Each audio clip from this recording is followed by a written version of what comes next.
Hello and welcome to episode 64 of the Made by Me Mino podcast. My name is Catherine and this is a yarny podcast where I mostly talk about knitting, although I do sometimes mention spinning and weaving as well. There are both of those things today. So I hope you enjoy. I do put chapters in, so if there are any parts that you're not interested in, please feel free to skip through. And you can also find me on social media. All the links are down below, including any patterns and things that I talk about. So I'm originally from Wales in the UK, but I live in Mönchengladbach in Germany permanently with my partner. And I've been living here for I think about 10 years now. So this is definitely home for me. And I'm really, really looking forward to showing you a little bit of the local area because I had a visitor here this week and we did lots of sightseeing, lots of tours, lots of activities and things. So at the beginning of this episode you would have seen some footage of Cologne Cathedral, and there's more footage at the end of a few different places that we visited. So huge welcome to you, and I hope you've got something nice to drink, something nice to work on, and we'll get started with lots of things that I've got to talk to you about today. As we're on episode 64, there's quite a lot of back episodes to watch if you're interested. I apologise for the very early episodes. I find them a little bit cringy to watch, so I tend to avoid them, to be honest. But we've all got to start somewhere, so Anyway, I've got loads of stuff to talk to you about today. I've got a finished object, some almost finished objects, a little bit of spinning and weaving, as I said, but everything I talk about is linked down below, including links to social media, Instagram, Ravelry, that kind of thing. So yes, and feel free to comment. It's lovely to chat with you. Thank you so much for all the lovely comments on the last episode where I talked about the Mirkwood pullover that I finished. That pattern will be coming out soon, in the next few weeks I expect, so I'll let you know when that's out. And I still need to take some proper photographs of me wearing it. But to be honest, it's been very hot and it's a little bit fluffy. But I'll have to get out and do it at some point in the next few days. So yes, let's get started with an update on the Thrifty MAL. So I'm running a make-along at the moment. All of the details for it are down below. There's been loads of wonderful entries already on Ravelry and Instagram, and a few by email as well, so thank you so much. Last episode I promised that I was going to show you the project bags that my mum has made as part of the prize bundles, and I'll do it now because I forgot to put a photograph in. These are the project bags and they are beautiful.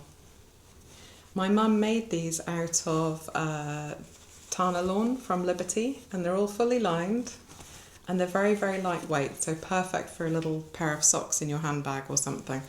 But yeah, they're absolutely beautiful. There will be 3 prize bundles, one of these bags, some yarn. Oh, and thank you for your feedback about the yarn, the Halo yarn from Nellie and Eve in the last episode. I'll definitely be offering those 2 skeins as one of the prizes as well. I've yet to find the other prizes yet. I'm going to have a look through my stash because this is a Thrifty MAL, so it makes sense to try and be as thrifty as possible in the prizes as well. And also thank you so much to Nancy Wheeler. She has a podcast, Knits It Happy, that I really do recommend you go and watch if you haven't come across her, but I'm sure you already have. And she's a prolific sock knitter. She makes loads of lovely sock patterns, and she's very, very kindly offered to donate some patterns to the winners as well. So there will be some sock patterns in the prize bundles too. So I'm really looking forward to seeing more of your lovely entries. So yes, apologies for forgetting to put a photograph in the last episode. As usual, let's start with what I'm wearing. So this is the Saltkraken tee by Zari Nordland. I knit this as, I think it was one of the first test knits I ever did. Many years ago, 3 or 4 years ago, I discovered a love of test knitting because of this project. I am very motivated, I discovered, by deadlines. So it started my love of test knitting, to be honest with you. About this, it's a beautiful, light, airy tee, and I'll put up a little video of me modelling it here. And I made this in Isaga Trio 2, so it's a lovely mix of linen, cotton and Tencel? Yeah, Tencel. So it's very, very soft and drapey. It's the recommended yarn for the pattern, which, to be honest, I don't really do anymore. I tend to substitute my own yarn choices. But as I was quite new to task knitting, I just went with the yarn that was recommended.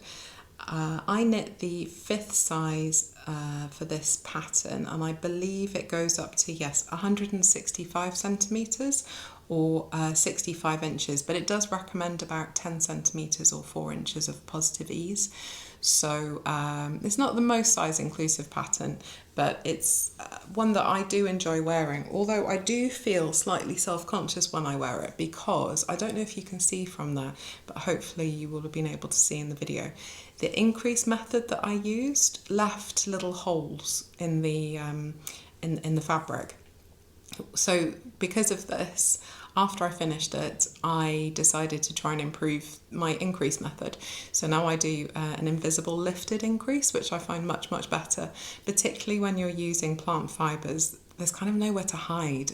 If your gauge is a little bit wobbly or with the increases and things, it does tend to leave holes, and unlike with wools and other animal fibres, it doesn't bloom so much, so those holes and things tend to stay quite visible. So this is a round yoke construction, and there's constant increases going down, I think every sort of 10 rows or so. So there are little rows of holes going along. So this was a real learning project for me, and very useful from that perspective. I've put a little link down below for a lifted increase tutorial and instructions if you're interested. But that's the increase method I tend to use now, unless the pattern specifically says to use a particular type of increase. So yeah, I knit this, as I said, in the recommended yarn, and it's very, very light and airy, and very easy to wear in the summer. I love these sorts of plant fibres in the summer because they're just, it's like wearing a regular t-shirt. They're very soft and drapey. So yeah, this is my Saltkraken from Zari Nordland. Okay, I have a finished object to show you, and honestly, I don't know how I managed to finish this. If you watched the last episode, you'll know that we had a visitor last week. One of my sister's oldest kids came to stay with us for 10 days, and we've been doing loads and loads of sightseeing, activities, everything. At the beginning of this episode, you will have seen some footage of Cologne Cathedral. It's not too far away from where I live. It's about an hour or so on the train. But there's lots more footage at the end of all sorts of other places that we visited in our little part of Germany as well. So anyway, my point is, I don't know how I managed to get this top finished, but it's done. Here it is. This is the Helianthus tank, and the pattern is linked down below as well, and I absolutely love this. I will put up a little video here of me wearing it for you. I don't tend to wear my newly finished objects actually when I'm recording, because it's easier to talk to you about them when I've got them in my hand, so you can see any modifications and things that I've made. So I made did I make the 4th size in this, I think? Let me just double check. Yes, I made the 4th size, and there are 1, 2, 3, 4, 5, 6, 7, 8, 9, 10 sizes altogether. And this is a fantastic pattern in terms of sizing because it's extremely clear. There's really good schematics. There's multiple measurements for different parts, and I think it would be quite easy to combine different sizes as well if you wanted to have a different size on the lower half to on the upper half. Sorry, I need to cough. So I went with the 4th size, and it was a bit complicated for me to get started with this, I've got to be honest, because the yarn that I'm using is beautiful. I'll get a skein a bit now to show you. This is 100% silk from WE Yarn Company in the colourway Sparkle Butt, and it is 100 grams is 480 metres, so it's a really light fingering weight. I really, really enjoyed working with this yarn. It's beautiful. It's absolutely gorgeous. So it feels nice when I've been working with it, and now that it's finished, it's got a beautiful drape, and I've got 1 skein of this left over. I bought 3 skeins, and of that I have that left. So I'm very, very tempted to order another skein in a different colour and make a second tank top. in maybe a stripe or something like the original sample. So, issues I had. I found it really difficult to get stitch gauge with the recommended needle size, which was a 3.25mm needle. I did a gauge swatch for 3.25, 3mm and a 2.75mm needle, and it was still a little bit on the big side even with the 2.75 needle, which is a US 2, and I really didn't want to go any smaller than that because otherwise, you know, that's a lot of stockinette to do on a 2.5mm needle. So I picked the 4th size, which was slightly smaller than what I wanted, but with the extra stitch I was getting for every 10 centimetres, I knew that it would work out okay. But the row gauge then was thrown completely off. I was getting far too few rows per 10 centimetres.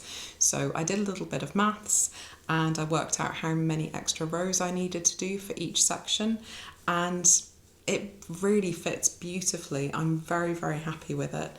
Other than that, I didn't modify it at all. I did, however, stick with the same 2.75mm needle for the ribbing when I was picking up, just because I liked the way it looked and I didn't think it would make that much difference to go down to a 2.5mm needle. This hasn't been blocked yet, but I am super happy with this. It was, I was a bit worried about picking up the stitches for the arms and things because I'd put in those extra rows. But when I actually got down to that part, it doesn't give specific pickup numbers. It gave a ratio, which was super helpful because it meant that it didn't really matter what modifications you'd made. You still knew roughly how many stitches you needed to pick up. So this was a ratio of three picked up stitches for every 4 rows along the edges there. And I'm really, really happy with it. As I said, this hasn't been blocked yet, and at the moment it fits beautifully, so I'm going to block it with great care so that it doesn't stretch or anything, because I'm really, really happy with it. And I must say, this yarn is gorgeous. I am, as I said, very tempted to get some more, but we shall see. Maybe not.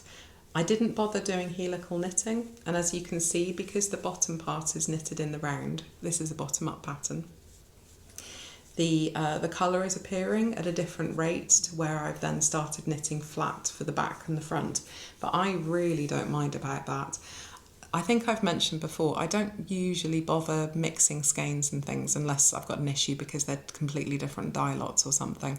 I don't really mind if there's pooling and stuff. I kind of let the yarn do its own thing, and I think it looks pretty cool.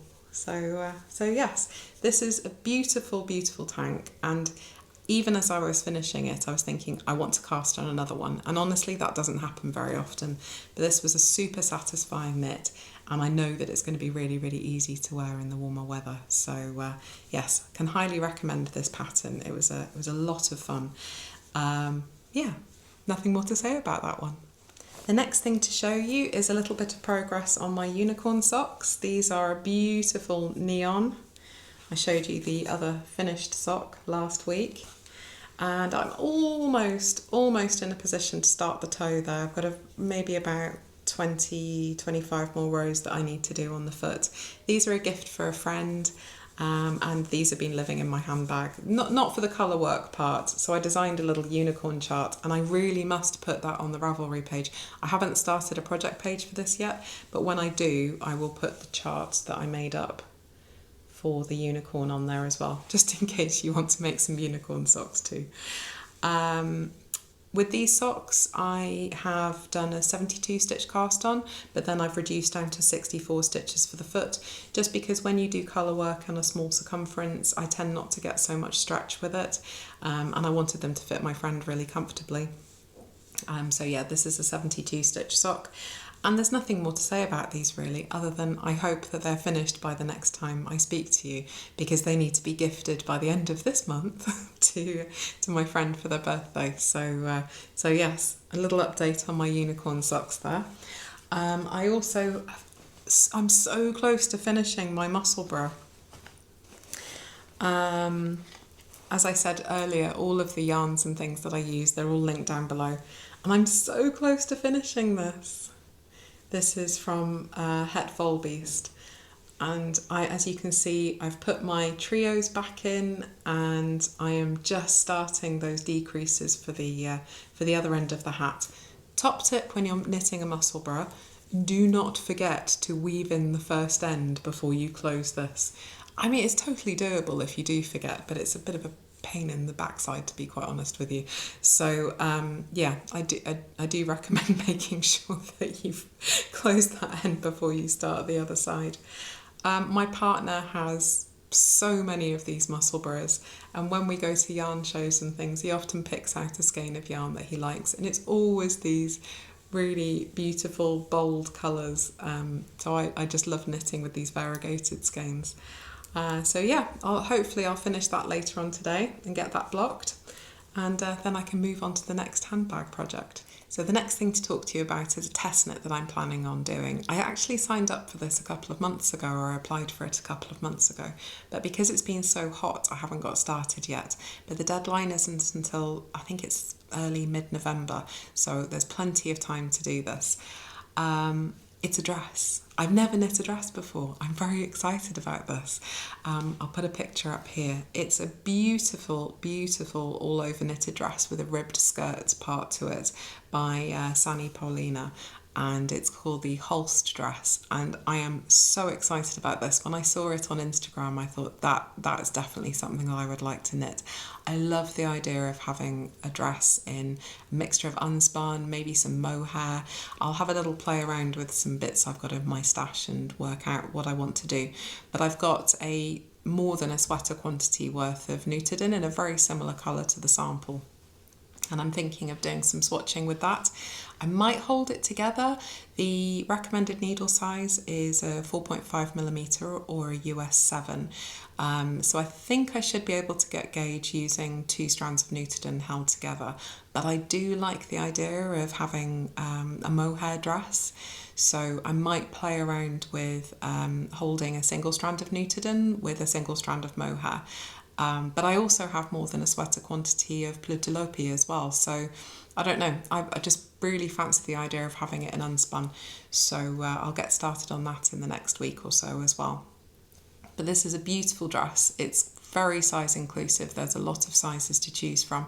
And I'm going to be knitting mine in 2 different sizes. So depending on the gauge that I get, I'll probably be knitting the 5th size for my top half, but then increasing up to the 6th size for my lower half, because I'm considerably narrower up here than I am around my hips. So I'll probably be mixing and matching a little bit. And I spoke to the designer about it, and they're absolutely fine with me doing that. But yeah, I'm really looking forward to getting started on this. It's going to be probably quite a long knit, but I don't mind that. It's going to be a nice process. It'll be an interesting new thing for me to do. As I said, I've never knit a dress before. And yeah, I'm just really looking forward to it. But as I said, I've been putting off starting just because it's been so hot, and the idea of having, a full dress sat on my lap and knitting it has just not been desperately appealing. But yeah, I love the neckline on it as well. It just looks like it'll be super easy to wear, maybe with leggings or tights or something in the winter. So even though it does get very hot here in this part of Germany in the summer, it gets pretty cold in the winter. I mean, it doesn't often drop below -10, but I spend a lot of time waiting on train stations and bus stops and things. So that little bit of extra floof will be very, very welcome if it gets very cold in the winter. So yeah, hopefully by the next time I speak to you, I will have cast that on. So I'll let you know how I get on with swatching for it. But the other knitting plans that I have are baby knits. So my new niece arrived the day before yesterday. The whole family is absolutely over the moon about it. She is adorable, and I cannot wait to get back to the UK to go and see her. My partner and I are planning on driving back for a couple of weeks in September. We were going to go away, but we decided that going to see the new edition and spending some time with my family is a good choice right now. So yeah, I'm going to do some baby knits. You may remember from a few episodes ago that I was waiting for some yarn to arrive from the UK. So I wanted to get something that had a bit of texture to it, that was a little bit interesting to work with. I've done so many kids knits and things over the years.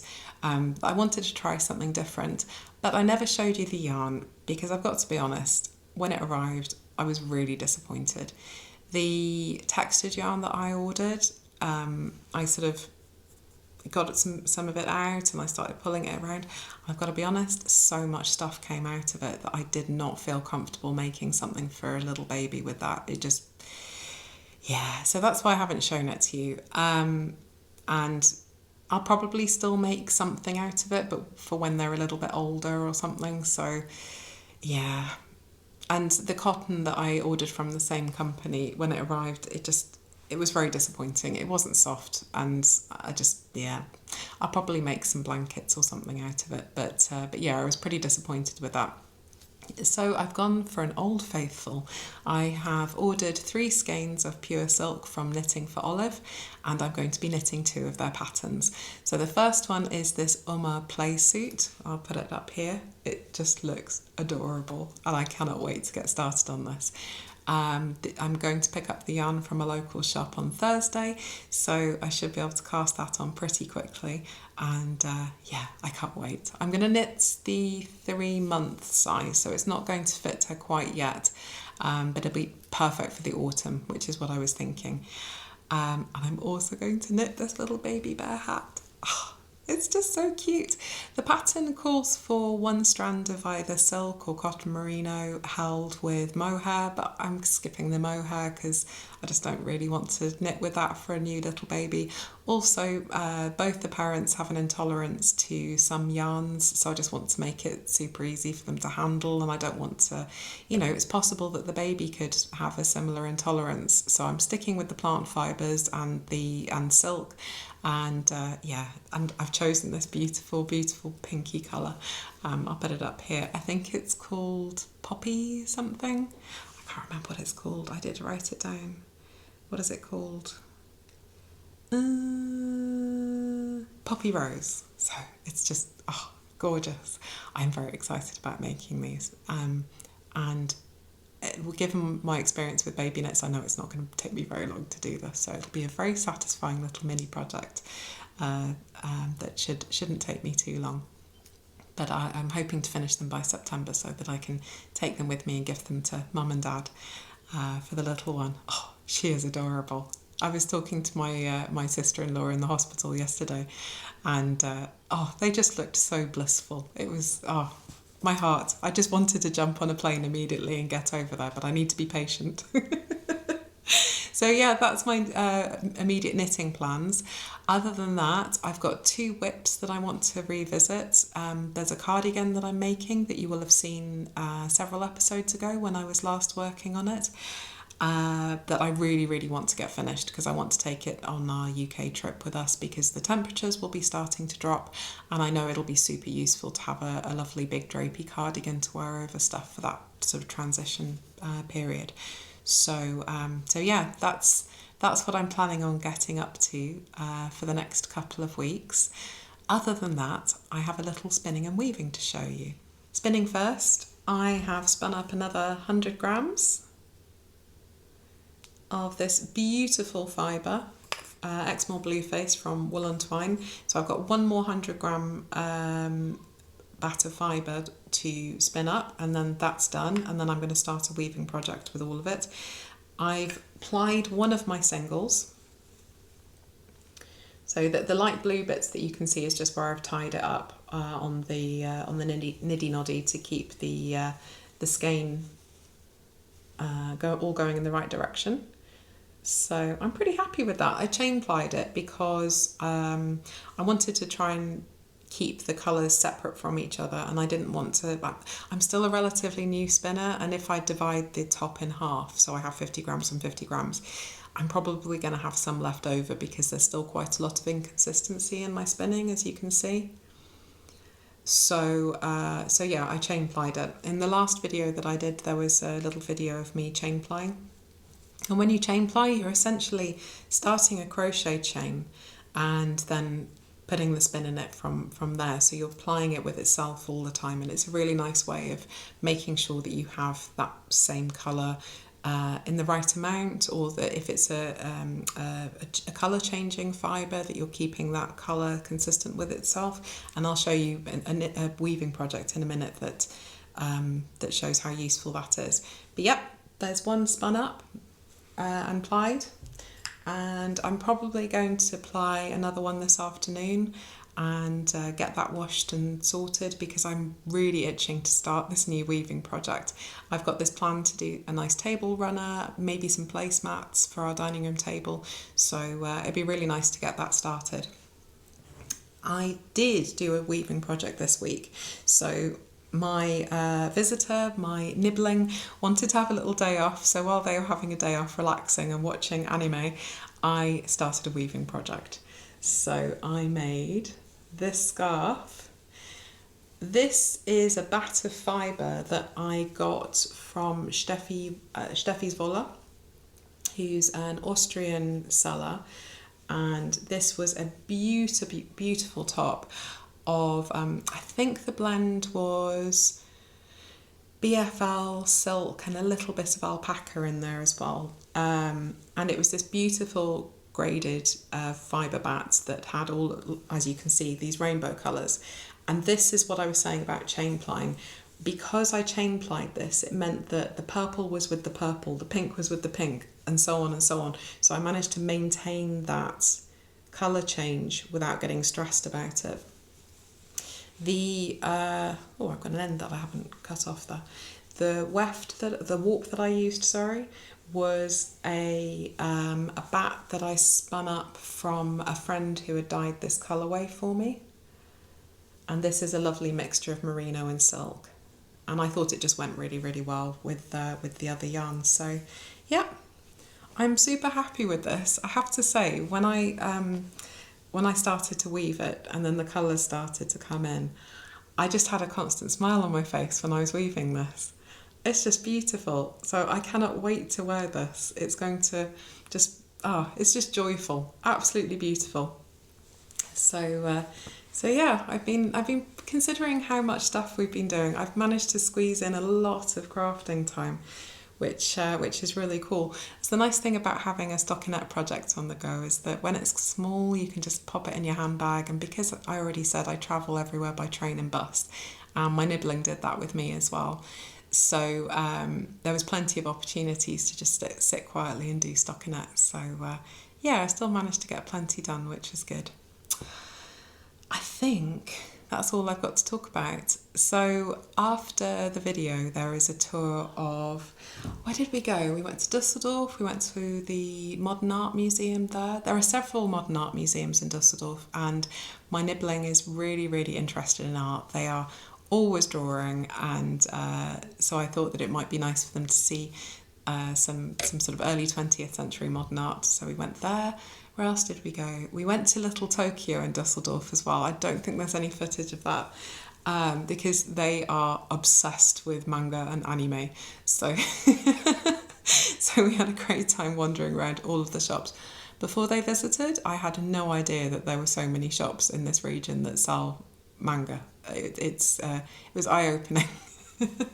So yeah, we went there and we went to Cologne. We went to a beautiful Schloss called Berg Eltz, which was quite a long drive. It was about 2 hours away, and it was a very hot day, but it was still a really nice visit. We didn't actually end up going into the Schloss. It was just really, really, really packed, and in the little entranceway, there were just so many people.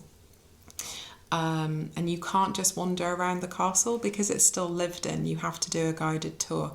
And my nibbling was getting really stressed. I don't particularly like crowds either. So we went and sat in the courtyard, had an ice cream, and then had a lovely walk back to the car for a few kilometres. So yeah, we had a really nice day, but didn't unfortunately get to see the inside of the castle. We also did go-karting. My partner taught them to skateboard. Yeah, we had a really good time. Not all of it is obviously what I want to share online about the visit, but some of the highlights are there. We also went to Maastricht, which is a beautiful city in the Netherlands. The reason we went there was because there's a beautiful bookshop.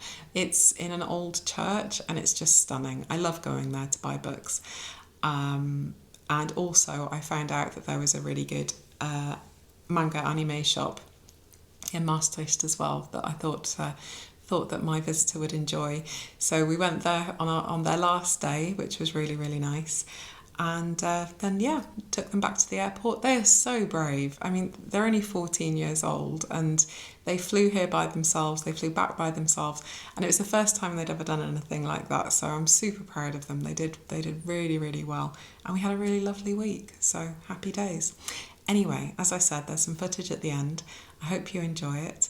And I will see you again in a couple of weeks' time. Take care. Bye-bye.